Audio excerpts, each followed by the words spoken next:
ભવસંભવભીતિભેદનમ સુખસંપત્કરુણાનિકેતનમ વ્રતદાનતપક્રિયાફલમ સહજાનંદ ગુરુમ ભજે સદા. વર્ણિવેશરમણીયદર્શનમ મંદહાસ્યરુચિરાનનાંબુજમ પૂજિતમ સુરનરોત્તમે મુદા ધર્મનંદનમહં વિચિંતયે. ત્વં સુકાંતભૃતં કાંતમ ત્વં કાંતમ સર્વદોગતમ ત્વં ગતે દ્વેગદેવત્વમ ત્વં વંદે ભક્તિકાસુતમ. સર્વ અવતારી સર્વકારણના કારણ આપણા સૌના મોક્ષદાતા ઈષ્ટદેવ ભગવાન શ્રી સ્વામિનારાયણ.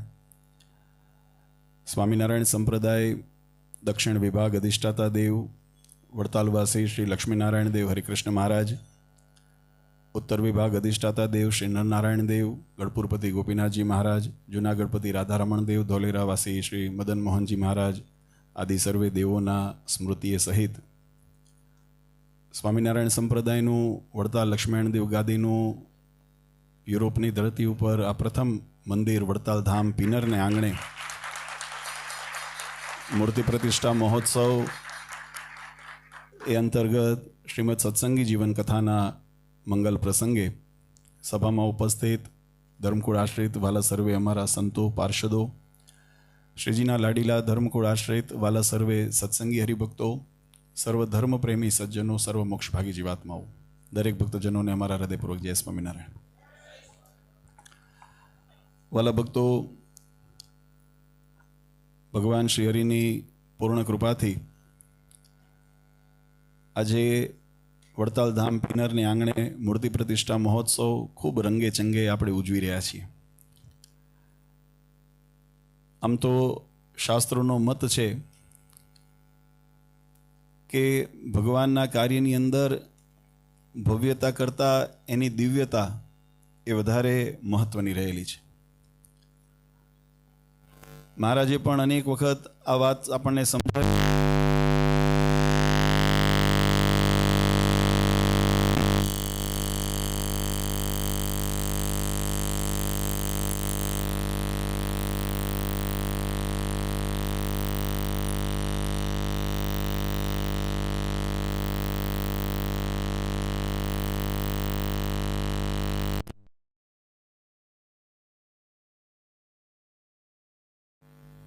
આપણા પિનર મંદિરની અંદર સ્વામિનારાયણ સંપ્રદાયની બંને ભુજાઓ, વડતાલ દેશ અને અમદાવાદ દેશ, આમાં કોઈ વાલું દોલું ન હોય. કોઈ એમ કે જમણી મને વધારે વાલી છે અને ડાબી મને ઓળખી છે.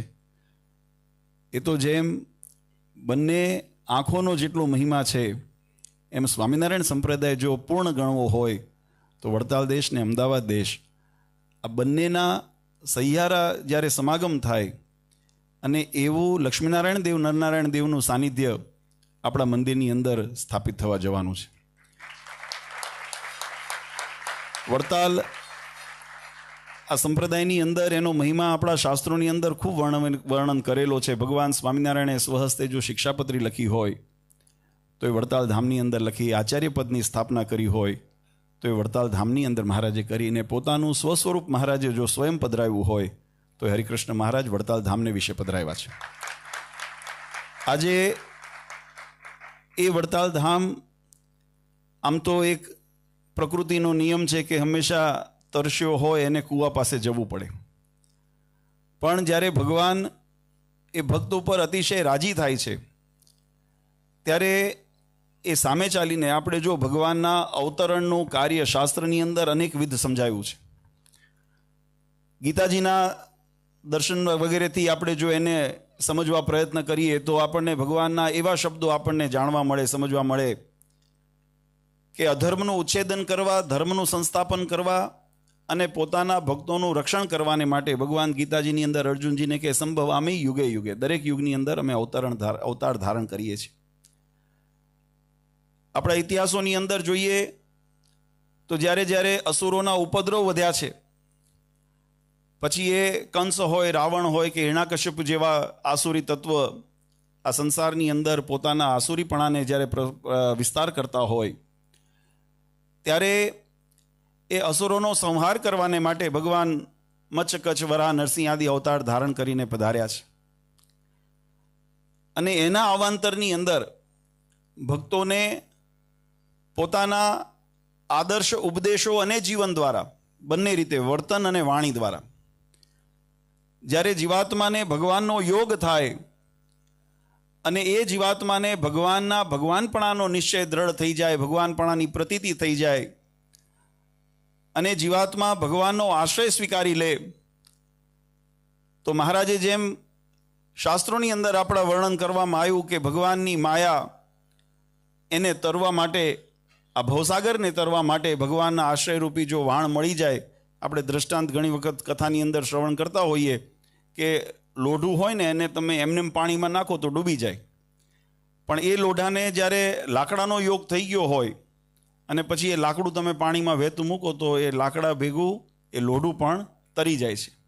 પછી કોઈ એવું દ્રષ્ટાંત આપે તો જહાજ તો બધા લોઢાના જ હોય છે ને તરે છે, પણ એની પાછળ વિજ્ઞાન જુદું, એ અહીંયા જુદું વિજ્ઞાન કામ કરે છે. પણ સામાન્ય રીતે એ જ વહાણ જો ક્ષતિગ્રસ્ત થાય અને એની અંદર પાણી આવી જાય તો એ પણ ડૂબી જાય છે. મોટા જહાજો આપણે જોઈએ છીએ. તો નિયમ એવો છે કે લાકડા ઉપર તરવા, પાણી ઉપર તરવા જેમ લોખંડને કાસ્ટના સહારાની જરૂર પડે છે, એમાં ભવસાગર તરવા માટે જીવાત્માને ભગવાનના આશ્રયની અનિવાર્યતા છે. અને એ આશ્રય જીવાત્માને કેમ પ્રાપ્ત થાય, એ ભગવાનનો આશ્રય જીવાત્માને કેમ સુલભ થાય, એના માટે ભગવાન આ ધરા ઉપર મનુષ્ય આદિ તનું ધારણ કરીને પધારતા હોય. વચનામૃતમાં મહારાજે એક બહુ સુંદર પ્રશ્ન પૂછ્યો છે. મહારાજને કીધું કે મહારાજ, આ ભગવાનને આ ધરા ઉપર અવતાર ધારણ કરવાનું પ્રયોજન શું છે? મહારાજે તરત કીધું કે જો તમે એમ કહેશો કે જીવાત્માને કલ્યાણ માટે ભગવાન આ ધરા ઉપર આવે છે, કારણ કે પહેલી આપણી એ જ ઉત્તરની પ્રતિક્રિયા હોય કે ભગવાન તો જીવાત્માના કલ્યાણને અર્થે આવે છે, તો મહારાજે તરત શંકા કરી, તો શું ભગવાન પોતાના સ્વધામની અંદર બિરાજમાન થકા એ જીવાત્માનું કલ્યાણ કરવા સમર્થ નથી? અને જો તમે એમ કહો કે ના, ભગવાનને કલ્યાણ કરવા પૃથ્વી ઉપર આવવું જ પડે, તો ભગવાનની અંદર એટલી અસમર્થતા થાય. અને ભગવાન તો સર્વસમર્થ છે, એની અંદર અસમર્થતા ક્યાંથી હોય? અને જો એમ કહો કે ભગવાનને એ કલ્યાણ કરવા સમર્થ છે, અક્ષરધામમાં રહ્યા થકા સંકલ્પની અંદર એ જીવાત્માનું કલ્યાણ કરવા સમર્થ છે, તો પછી પ્રયોજન શું પૃથ્વી ઉપર પધારવાનું? ત્યારે સ્વયં ભગવાન શ્રી હરિએ એનો ઉત્તર કર્યો કે અમે તો આ ધરા ઉપર જે અમારા અવતાર ધારણ કરીને આવ્યા છીએ, એ ધર્મનું સંસ્થાપન, ધર્મનું રક્ષણ, અધર્મનું ઉચ્છેદન, અસુરોનો સંહાર, અમારા ભક્તોનું રક્ષણ, આ બધો હેતુ તો અમારો સહેજે સહેજે રહેલો જ છે. પણ એનાથી વિશેષ જો અમારે આવવાનો કોઈ હેતુ હોય ને, તો અમે ભક્તોના ભાવને પૂર્ણ કરવા આવીએ છીએ, ભક્તોના લાડને સ્વીકારવા માટે આવીએ છીએ. આ એક એવી વિશેષતા છે. અને એને જો આપણે પ્રકૃતિના નિયમ પ્રમાણે પણ જો વિચારીને આપણે જોઈએ તો અમે ઘણી વખત આ દ્રષ્ટાંત આપીએ છીએ કે જેમ નાનું બાળક હોય અને એ આતુરતાથી, જેમ આપણે બધા ગૃહસ્થો હોય એને રોજ અનુભવ થતા હોય કે નોકરી ધંધાથી કે પોતાના દુકાન વેપારમાંથી પોતે ઘરે જતા હોય અને ઘરની અંદર નાનું બાળક હોય તો એ દોડીને એ તમારા ખોળામાં આવવા કે તમારા ખભે બેસવા પ્રયત્ન કરતું હોય, પણ એની સ્થિતિ નાની હોય, શરીર નાનું છે, શક્તિ ઓછી છે, એ તમારા ખભે ચડી ન શકે. ત્યારે આપણે શું કરીએ? આપણે વાંકા વળી અને એને તેડી લઈએ છીએ. આવા અનુભવ થતા હશે ને? ઘરમાં નાનું બાળક હોય તો આપણે એ આપણી સુધી પહોંચવું એને છે, ઈચ્છા એની છે. કદાચ આપણે એવો સંકલ્પ કરીને નથી આવ્યા, પણ જેમ બાળક દોડીને આપણી સમક્ષ આવવા માંડે અને એને આપણા ખભે અથવા તો ખોળામાં ચડવું હોય તો આપણે એને સનુકૂળ થવાને માટે આપણે ત્યાં નીચે બેસીએ, વાંકા વળીએ અને એને તેડીને પોતાના ખભા ઉપર બેસાડીએ. એમ ભગવાન પણ પોતાના ભક્તને રાજી કરવાની, એટલા શાસ્ત્રની અંદર ભગવાનના ગુણની અંદર એક એવો આપણે ભગવાનનો સ્તોત્ર બોલીએ છીએ ને, એની અંદર આવે છે પતિતો ધરણાય તત્પરમ.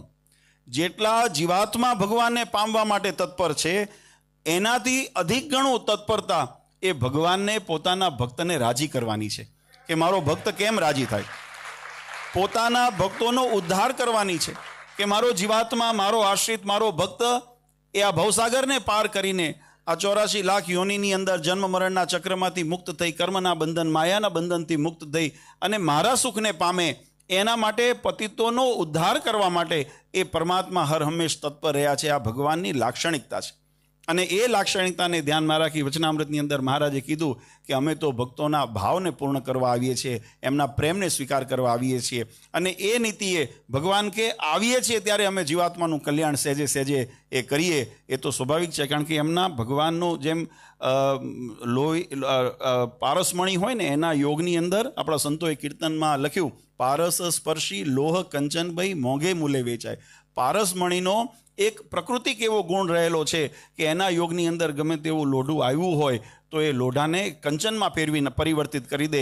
એમ ભગવાનના યોગની અંદર, ભગવાનના શરણની અંદર, ભગવાનના સાથે જેને સંબંધ થઈ ગયો, ભગવાનના જેવા જીવાત્માને હેત થઈ ગયું, તો એવા હેતથી એ ભગવાનનો પ્રાકૃતિક સ્વભાવ એવો છે, એ ઐશ્વર્ય એવું છે કે પોતાના આશ્રિત ભક્તને એ ભગવાન પરમ સુખની પ્રાપ્તિ કરાવે છે, આ લોકની અંદર પણ અને અંતે પોતાના ધામની અંદર પણ પરમ પદવીને આપીને પરમ શોકના ભોગતા બનાવે છે. આજે આવી સુંદર સ્થિતિની પ્રાપ્તિ આ જીવાત્માને સહેજે સહેજે થાય એના માટે. અને મહારાજે તો ત્યાં સુધી કેટલી આપણા ઉપર, તો હું કહું વિશેષ કરુણા. મહારાજે બદ્રિકાશ્રમની અંદર જે દુર્વાસા મુનિના શ્રાપ થકી જે ઋષિઓ પ્રભાવિત હતા, જે ઋષિમુનિઓ ધર્મદેવ ઉદ્ધવજી આદિના ઉપર જે એનો પ્રભાવ હતો, એના તો મુક્ત કરાવ્યા જ, પણ મહારાજને વળતો વિચાર આવ્યો કે અમારા પછીની જે પેઢીઓની અંદર ભક્તો આવે અને જે ભગવાનને ઈષ્ટ માનીને, ભગવાનને આરાધ્ય માનીને ભગવાનનું સેવન પૂજન ભજન કરે, એનું પણ એટલા જ આનંદ, એટલા જ સુખની અનુભૂતિ થાય. અને એ અનુભૂતિને કરાવવાને માટે મહારાજે ઉત્તર વ્યવસ્થાના ભાગરૂપે આપણા મંદિરો નિર્માણ કરાવ્યા, સત્શાસ્ત્રો રચાવ્યા, પોતાના સ્વરૂપો પધરાવ્યા, મંત્ર દીક્ષા આદિની પ્રાપ્તિ માટે આચાર્ય પદની સ્થાપના કરી. આ સત્સંગને કાયમ નવપલ્લવિત રાખે એના માટે મહારાજે સંતોની ફોજ તૈયાર કરી. અને મહારાજે તમારા જેવા શુરવીર, દાતાર અને ભગવાનના ભાવિક એવા ભક્તોની ફોજ તૈયાર કરી કે જેના માધ્યમથી આ ષડંગી સંપ્રદાયની અંદર જીવાત્મા ગમે તેવો પામર પતિત થઈને આવ્યો હોય પણ એ અક્ષરધામનો મુક્ત બનવાને માટે અધિકારી બને, એવું સુંદર નિરૂપણ ભગવાન સ્વામિનારાયણે કર્યું છે. આજે આપણે વડતાલ ધામમાં જે મંદિર નિર્માણ થઈ રહ્યું છે એ ભગવાન સ્વામિનારાયણના એ ઉદ્દેશને પ્રધાનપણે રાખીને ભગવાન શ્રીહરિએ આ સંસારની અંદર કેવળ જીવાત્માના આત્યંતિક કલ્યાણને કેન્દ્રમાં રાખી જીવનના વ્યવહારિક સુખને તો ભગવાને આપ્યા જ છે, એની અંદર જરાય અતિશયોક્તિ નથી. પણ ભગવાનનો હેતુ એ માત્ર એવો નહોતો કે હું જીવાત્માને ધન સંપત્તિ આપીને સુખ્યો કરું, હું જીવાત્માને વૈભવ કીર્તિ આપીને સુખ્યો કરું, હું સારા પુત્ર પરિવાર આપીને સુખ્યો કરું, કારણ કે એ બધું લૌકિક ને નાશવંત છે. વચનામૃતની અંદર મહારાજે આ વાત સમજાવી. મહારાજ કે એક વૈરાગીનું સ્વરૂપ બતાવ્યું છે. આપણે સમય 5 મિનિટ 10 મિનિટમાં પૂરું કરીએ, કારણ કે રાસોત્સવ રમવો છે અને બધાનો ઉમંગ હોય. દર વર્ષે આપણે જ્યારે ઉત્સવ આવે ત્યારે યુવાનોને, કારણ કે કથા વાર્તાનો યોગ છે ને, દરેકની પ્રકૃતિ અવસ્થા પ્રમાણે બદલાતી હોય. બાળકોને એના અવસ્થાનું આવે ત્યારે એને મોજ આવે, યુવાનોને એના અવસ્થાનું આવે ત્યારે મોજ આવે, વડીલો હોય એને કથા વાર્તાની અંદર વધારે પડે. એટલે અમે તો બધાનો સમન્વય કરવાનો સમન્વય રાખ્યો છે કે બધાને થોડું થોડું પીરસીએ, બધાને ભાવતું આવી રહે. એટલે આપણે બધાનો પ્રસંગને કરીએ. પણ આ જ્ઞાન એટલા માટે જરૂરી છે. જો મહારાજે બહુ સુંદર વાત વચનામૃતની અંદર સમજાવી. મહારાજ કે વૈરાગ્યનું સ્વરૂપ સમજાવ્યું. મહારાજ કે વૈરાગ્ય કેવી રીતે દ્રઢ થાય, તો મહારાજ કીધું કે જીવાત્માની એટલી સમજણ હોવી જોઈએ, જેમ પૂર્વે જે પોતાના સગા સંબંધી હતા પૂર્વજન્મની અંદર, હવે એ અત્યારે ફરી જન્મ લઈને આવ્યા હોય ને ગમે ત્યાં ભટકતા હોય તો આપણને એની ચિંતા થતી નથી, કારણ કે આપણો એની અંદરથી મમત્વ છૂટી ગયું છે. એમ પોતાના દેહ અને દેહના સંબંધીની અંદર એવું નથી ઘરબાર મૂકી દેવા, કાળજી ન લેવી. એટલે ખાસ આ શબ્દોને ધ્યાનથી સાંભળજો. શરીરની અંદર જીવાત્મા જ્યાં સુધી બદ્ધ અવસ્થામાં છે ત્યારે શરીરના ધર્મનો નિભાવ કરવો પણ ધર્મ છે. આપણે પોતાની પ્રકૃતિ એટલે માવતરની સેવા, વડીલોનો આદર, ગુરુજનોનો આદર, પોતાના પુત્ર પરિવારની સંભાળ લેવી એ પણ એક ધર્મનો જ ભાગ છે. એટલે એનું પાલન કરતા થકા પણ શાસ્ત્રે એમ કીધું કે એની અંદર જે મમત્વ બાંધીને બંધનરૂપ થાય એવી રીતે એની અંદર આસક્ત ન થતા, એવું હેત ભગવાનના મૂર્તિની અંદર જીવાત્મા જો કરી લે તો એનો વૈરાગ્ય દ્રઢ થાય. આ વચનામૃતની અંદર મહારાજ સમજાવ્યું. મહારાજ એક વખત કાર્યાણીની અંદર બેઠા હતા. ભગવાનમાં આવો અનુરાગ કેમ થાય? મહારાજ વસ્તા ખાચરના દરબારની અંદર બેઠા હતા અને મહારાજે સચ્ચિદાનંદ સ્વામીએ મહારાજને પ્રશ્ન પૂછ્યો, પ્રેમનું લક્ષણ શું છે? જીવાત્માને ભગવાન પ્રત્યેનો પ્રેમ થાય એનું લક્ષણ કેવું હોય? આપણે બધા ઘણી વખત વાતો કરતા હોઈએ અને ઘણી વખત કેવું છે કે સ્મશાન વૈરાગ્ય, આપણે ગુજરાતીમાં યુક્તિ આવે છે, તો એની અંદર સ્મશાન વૈરાગ્ય કેવો ઉભરો આવે. આ એટલા માટે કહું છું કે આપણે આ પ્રતિષ્ઠા ઉત્સવ છે ને ઉભરો આવ્યો છે. આજે અમે 2 દિવસથી અમે સંતોને વાત કરતા હતા કે આપણે આ હોલ આપણો નાનો પડે છે, કારણ કે અહીંયા આગળ ખાલી પુરુષો બેઠા છે. સ્ત્રી વિભાગમાં પણ એટલો જ હરિભક્તોનો ધસારો ત્યાં રહેલો છે. અને આવો જ ઉભરો, પણ આ ઉભરો કાયમી, જે મહારાજે વચનામૃતની અંદર લખ્યું કે ચટકી લાગે ને પછી ઉતરવે નહીં. શાસ્ત્રનો અને સંતનો સમાગમ કરીને જેને ચટકી લાગે પછી એની અંદર પરિવર્તન ન થાય એવો જેને દ્રઢ આશ્રય થયો, નિશ્ચય થયો હોય ને ત્યારે એનો રંગ રહે, નહીંતર તો પછી પાછો ઉભરો આવે. કારણ કે એમાં લખ્યું કે સ્વભાવો ઉપદેશેન એની અંદર પરિવર્તન ન થાય. સ્વભાવ જે છે ને ઉપદેશથી પરિવર્તન નથી થતા. ત્યાં દ્રષ્ટાંત આપ્યું છે નીતિ વાક્યની અંદર, એમાં બતાવે છે કે જેમ પાણીને તમે ગમે તેટલું બોઇલ કરો, એને ગરમ કરો, એને થોડી વાર જો છૂટું મૂકો ને તો વળી પાછું ટાળું થઈ જાય. આ અનુભવ કરો છો ને? પાણીને ઘરમાં ગરમ કરો તમે, એને ગમે તેટલું તમે બોઇલિંગ પોઈન્ટ સુધી લઈ ગયા હો, પણ પછી તમે એને જો થોડી દેર મૂકી દો એમને એમ તો એ પાછું ટાઢું થઈ જતું હોય છે. આ વિજ્ઞાન છે. એમ મનુષ્યને પણ સત્સંગની અંદર ઘણી વખત ઉભરા આવતા હોય તો એ ઉભરાથી એ ભગવાનમાં હેત ન થાય. એ તો એની અંદર નિશ્ચય દ્રઢ કરીને રાખ્યો હોય, ભગવાનનો મહિમાને દ્રઢ કરીને રાખ્યો હોય અને ભગવાનની અંદર અતૂટ જે આપણી શ્રદ્ધા વિશ્વાસને આપણે પોરવીને રાખી હોય ત્યારે એ સત્સંગનો રંગ. મહારાજે લખ્યું, આ સુખાનંદ સ્વામી હોય કે મુક્તાનંદ સ્વામી હોય, એને અમે પ્રથમ મળ્યા. મહારાજે શુકમુનિને પણ મહારાજે વચનામૃતમાં વખાણ કર્યા, મુક્તાનંદ સ્વામીના પણ વખાણ કર્યા કે અમે પ્રથમ મુક્તાનંદ સ્વામીને લોજમાં મળ્યા હતા અને સત્સંગનો અમે ચડતો રંગ જોયો. આજે ને આજે એવો ચડતો રંગ જોયો. મહારાજે શુકમુનિ માટે પણ કીધું કે એમને મુક્તાનંદ સ્વામી જેવી સ્થિતિ છે કે કાયમ અમે એમને ચડતો ને ચડતો રંગ જોઈએ છીએ. એમ આપણા જીવનની અંદર એ ભગવાનનો મહિમા, ભગવાનની ભક્તિ, સત્સંગનો રંગ એ કાયમ ચડતો ને ચડતો રહે. એની ચટકી જ્યારે વિસરાય નહીં અને આવું ને આવું મમત્વને હેત આપણને કાયમ માટે. ઉત્સવની અંદર તો ઉત્સાહ હોય જ, પણ ઉત્સવ કદાચ આપણો કાલે 5 તારીખે પ્રતિષ્ઠા થઈ જશે, આ પ્રસંગ પૂરો થઈ જશે, વિરામ આપી દઈશું, કથાને વિરામ આપી દઈશું, યજ્ઞને વિરામ આપી દઈશું, પણ આપણા ભગવાન અહીંયા આગળ અખંડ બિરાજવાના છે. આપણે એમને વિરામ આપતા નથી. એ ભગવાન અહીંયા પ્રત્યક્ષ હાજરા હજુર બેસવાના છે અને એ પરમાત્મા એ આપણા દરેક મનોરથ સંકલ્પને પૂર્ણ કરનારા છે, આપણને સુખ આપનારા છે. જે મહારાજે કીધું કે અમારી હયાતીની અંદર, એટલે કે મનુષ્યાદિ અવતાર ચરિત્ર ભગવાન જ્યારે કરતા હોય અને જે ભક્તોને સુખ આવતું હોય એવું ને એવું સુખ અમારી પછી, એટલે કે આવનાર જનરેશન માટે, આવનાર પેઢી માટે એ સુખની અનુભૂતિ કાયમ રહેતી રહે. એના માટે મહારાજે આ મંદિરોની વ્યવસ્થા, ઉપાસના, ભક્તિની પદ્ધતિ આપણને સમજાવી છે અને એ પ્રમાણે આપણે અહીંયા મંદિરની અંદર પ્રતિષ્ઠા ઉત્સવ કરવા જઈ રહ્યા છીએ. ખરેખર ખૂબ આનંદ સાથે બધા ભક્તો ખૂબ સુંદર લાભ લો છો અને તમારા આ ભાવને જોઈને જ, જેમ મહારાજે કીધું કે અમે અહીંયા ધરા ઉપર ભક્તોના ભાવને પૂર્ણ કરવા આવ્યા છીએ, એટલે આ હરિભક્તોના ભાવને પૂર્ણ કરવા વડતાલ, અમદાવાદ, ગરડા, ધોલેરા, જુનાગઢ, સાળંગપુર આદિ તમામ જે દેવો, મેં પરમ દિવસ પણ વાત કરી હતી કે અમે દરેકનું અહીંયા પ્રતિનિધિત્વ રહે. આ વડતાલ ધામની અંદર આપણને દરેક દેવના દર્શનના સુખની પ્રાપ્તિ થાય. એટલે બધાએ મહારાજે બનાવેલા ધામોની અંદરથી અહીંયા પ્રતિકૃતિ અહીંયા આગળ સ્થાપિત કરવાના છીએ અને વિશેષ કરીને ભગવાન અયોધ્યાવાસી રામચંદ્રજી ભગવાનને પણ આપણે આપણા મંદિરની અંદર પધરાવવા જઈ રહ્યા છીએ કે જેથી કરીને સત્સંગના તમામ અંગોને એની અંદર જેનો જે સ્વરૂપની અંદર વધારે વિશ્વાસ અથવા તો પ્રતીતિ હોય, જેની અંદર વધારે શ્રદ્ધા હોય, એના સ્વરૂપના દર્શન કરે. તો જેમ શાસ્ત્રનો નિયમ છે, આકાશમ પતિતમ તોયમ યથા ગચ્છતિ સાગરમ સર્વદેવમ નમસ્કારમ કેશવમ પ્રતિ ગચ્છતિ. એમ જે શાસ્ત્રનો મત છે, આપણે ભગવાનને જે સ્વરૂપની ઉપાસના કરીએ છીએ, જેની આપણને પ્રાપ્તિ થઈ છે, મહારાજ કીધું કે એની અંદર પ્રગટ ભાવ રાખીને જો તમે એને ભજશો તો એ અક્ષરધામમાં અમારા સુધી અવશ્ય પહોંચવાનું છે. એવો મહારાજે આપણા ઉપર વરદાન આપ્યું છે. એ જ આપણે અહીંયા વડતાલ ધામમાં પ્રતિષ્ઠા કરવા જઈ રહ્યા છીએ. તો પુનઃ એક વખત બધા ભક્તોને અમે હૃદયથી ખૂબ ખૂબ અભિનંદન આપીએ છીએ અને શુભકામના આપીએ છીએ કે આપણો વડતાલ ધામ એ સત્સંગની દ્રષ્ટિએ ખૂબ એની અંદર સત્સંગનો વિકાસ થાય, ધર્મ, નિયમ, નિશ્ચય પક્ષની અંદર બધા વધારે દ્રઢ થાય અને ભગવાનના રાજીપાના અધિકારી બને એવી ભગવાન હરિકૃષ્ણ મહારાજના ચરણારીંદમાં પ્રાર્થના કરીએ છીએ. આજને આપણે રાસોત્સવની કથા, આમ તો મેં સંતોને પૂછ્યું, મેં કોઈ કથાનું વર્ણન કંઈ આવ્યું, મને કે આપણે કરવું છે, પણ રાસોત્સવનો મહિમા આપણે જો શાકોત્સવ, રાસોત્સવ, રંગોત્સવ, આ મહારાજે નવી પ્રથાઓ સંપ્રદાયની અંદર પ્રસ્થાપિત કરી. કેમ? મહારાજ કહે કે ભક્તોને એની સ્મૃતિ દ્વારા ભગવાનના સ્વરૂપની અંદર દ્રઢતા થાય. કારણ કે સંતો મહારાજ જ્યારે બેઠા હતા એક વખત સંતોની સભાની અંદર, ત્યારે સંતોએ મહારાજને મીઠો ઠપકો આપ્યો. મહારાજને કહે કે મહારાજ, તમને ગોપિકાઓના ઉપર જેવું હેત હતું અને એમના ઉપર જેવો રાજીપો હતો એવો અમારા ઉપર લાગતો નથી. અમે પણ ગોપિકાઓને જેવી ભક્તિ, જો પ્રેમનું સ્વરૂપ આપણે સચ્ચિદાનંદ સ્વામી મહારાજની વાત કરતા હતા, રહી ગઈ. સચ્ચિદાનંદ સ્વામીએ કાર્યાણીની અંદર મહારાજને પ્રશ્ન પૂછ્યો વસ્તાકાચરના દરબારની અંદર કે પ્રેમનું સ્વરૂપ કેવું હોય? ત્યારે મહારાજે એનો ઉત્તર આપતા કીધું કે જેવી ગોપિકાઓની સ્થિતિ હતી, ભગવાનને જ્યારે અક્રૂરજી લેવા આવ્યા, ગોકુળથી મથુરા કંસના આમંત્રણને લઈને જ્યારે અક્રૂરજી ભગવાન વાસુદેવ એટલે કે ભગવાન કૃષ્ણચંદ્રને જ્યારે લેવા આવ્યા, ત્યારે ગોપિકાઓએ મનમાં સંકલ્પ કર્યો કે આપણે કુળની લાજ મૂકીએ, સંસારની લાજ મૂકીએ અને ત્યાં રસ્તામાં જઈને ઊભા રહીએ અને ભગવાનને આપણે જવા દેવા નથી. એવો ભાવ લઈને ત્યાં ગયા, પણ ભગવાનની જ્યારે નજરમાં આંખ નાખી અને ભગવાનની નજરમાં જ્યારે જવાની ઈચ્છા જોઈ, પછી એક શબ્દ ત્યાં બોલી નથી. અને મહારાજે તો ત્યાં સુધી લખ્યું કે મથુરાથી ગોકુળ 3 ગૌ જ છેટું છે, બહુ આધું નથી. જેને યાત્રા કરી હશે એને ખબર હશે.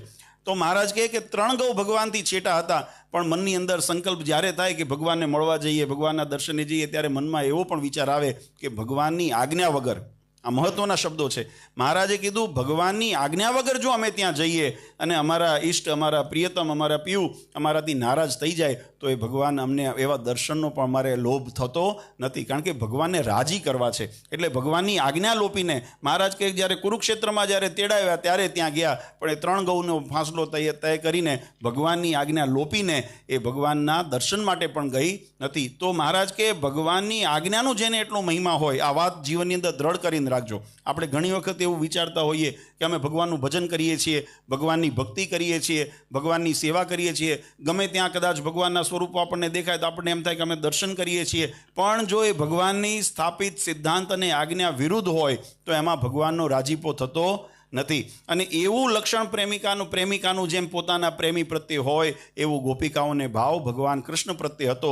એમ મહારાજે કીધું કે આ પ્રેમનું લક્ષણ છે, પોતાના ઈષ્ટની મરજીની અંદર એમની આજ્ઞામાં રહીને રહે. પછી ભગવાન દૂર રહે રાજી થતા હોય તો દૂર રહીને રાજી રહે, અને ભગવાન નજીક બોલાવીને રાજી થતા હોય તો નજીક આવીને, પણ પોતાનું મમત્વ કરવાનું, ત્યાં ધારું કરવાનો પ્રયત્ન કરે નહીં, તો ભગવાન રાજી થાય. એટલે સંતોએ મહારાજને પ્રશ્ન પૂછ્યો કે મહારાજ તમે ગોપિકાઓ પર, અમે પણ અમારું જીવન સમર્પિત કર્યું છે, અને આપણે નંદ સંતોના જીવન જોઈએ તો આપણને એ વાતની પ્રતીતિ વિશ્વાસ થાય કે સંતોએ જેમ ભગવાને પ્રકરણ ફેરવ્યા, મહારાજ કહે કે અમારે કંતાનના વસ્ત્ર ધારણ કરાવવા છે. કંતાન એટલે કોથળા, આપણે જે પેકિંગની અંદર વપરાય છે, અથવા તો જેની અંદર આપણે ગુણ જેનાથી બને છે, એના મહારાજ કે અમારે વસ્ત્ર ધારણ કરાવવા છે. સંતોએ હરખતા એ પહેરી લીધા. મહારાજ કીધું કે બધા સંતોને આજ્ઞા કરી કે તમે બધા સત્સંગ માટે, વિચરણ માટે જાઓ ને, અમે ન બોલાવીએ ત્યાં સુધી કોઈ પાછા આવશો નહીં. એના સત્સંગમાં પ્રસંગો ઘણા બધા લખ્યા છે. બ્રહ્માનંદ સ્વામીનું આખું ચરિત્ર એના ઉપર લખાણું, એના ઉપર કીર્તન બન્યું છે કે જેમ રાખો તેમ રહીએ, વચનને સુનો ચતુર સુજાણ,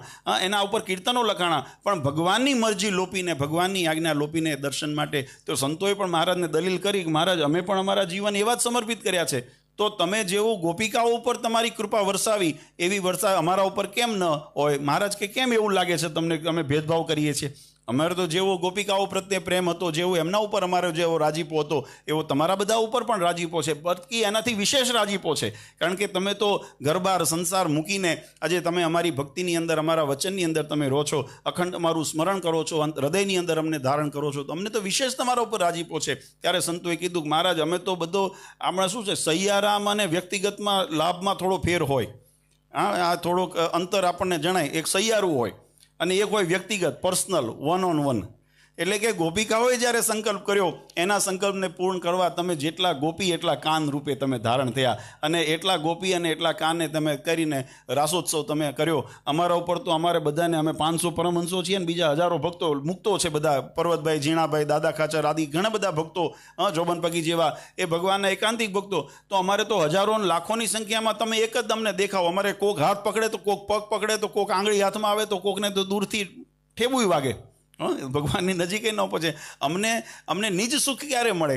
ત્યારે મહારાજે બહુ રાજી થઈને એ ઝીણાભાઈના દરબારની અંદર મહારાજે જે રાસોત્સવ કર્યો, અને આપણા સંપ્રદાયની અંદર એ નોંધ લેવાની કે મહારાજે જેટલા સંતો હતા એટલા સ્વરૂપ ભગવાન સ્વામિનારાયણે ધારણ કર્યા અને દિવ્ય ઉત્સવ કરી અને પોતાના ભક્તોને રાજી કર્યા. જે મેં કીધું ને, ભગવાન પોતાના ભક્તોના ભાવને પૂર્ણ કરવા માટે પધારે છે. આપણે અહીંયા પિનરની અંદર પણ ઘનશ્યામ મહારાજ, લક્ષ્મીનારાયણ દેવ, નરનારાયણ દેવ આદિ સર્વે દેવો જે આપણે બિરાજમાન થવાના છે ને, એ આપણને રાજી કરવા, સુખિયા કરવા માટે અહીંયા બિરાજમાન થવાના છે. આજે એ પ્રસંગને અનુલક્ષીને આપણે અહીંયા રાસોત્સવનો પણ લાભ લેવો છે. તો વિશેષ ભક્તો, હવે ખાલી 2 નાની મોટી સૂચન ભલામણ જે ગણોએ, આવો કાલે અને પરમ દિવસે આપણા 2 મહત્વના દિવસો છે. આજે ભગવાનની જે શાસ્ત્રની મર્યાદા એ પ્રમાણે પ્રતિષ્ઠા ઉત્સવનો યજ્ઞ એ ભૂદેવો દ્વારા પ્રારંભ કરવામાં આવ્યો છે. દેશશુદ્ધિ પ્રાયશ્ચિતથી લઈને ભગવાનના જે આપણા જે બધા સંસ્કારો જેને કહેવામાં આવે પ્રતિષ્ઠાના પૂર્વના, એ બધાને શરૂઆત કરવામાં આવી છે. જે યજમાનો મૂર્તિના યજમાનો હતા એમને અહીંયા પૂજામાં માટે બેસાડ્યા છે, એટલા માટે કારણ કે મૂર્તિના યજમાન તરીકે મૂર્તિનો જે વિધિ થશે એમના શુદ્ધિથી લઈને દૈવત્વ એની અંદર કેમ જળવાય, એના પવિત્રીકરણથી લઈને એ બધાની અંદર થશે.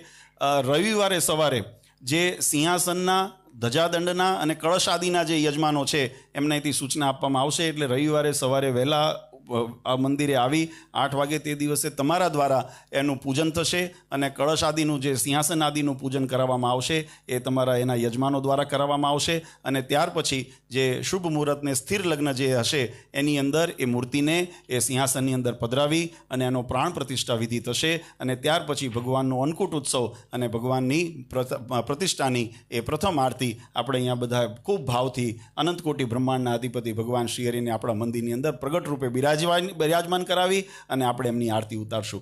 આ 2 દિવસના પ્રસંગની અંદર હવે જેટલું લૂંટાય એટલું લૂંટી લેજો. આ તમારા હાથમાં છે.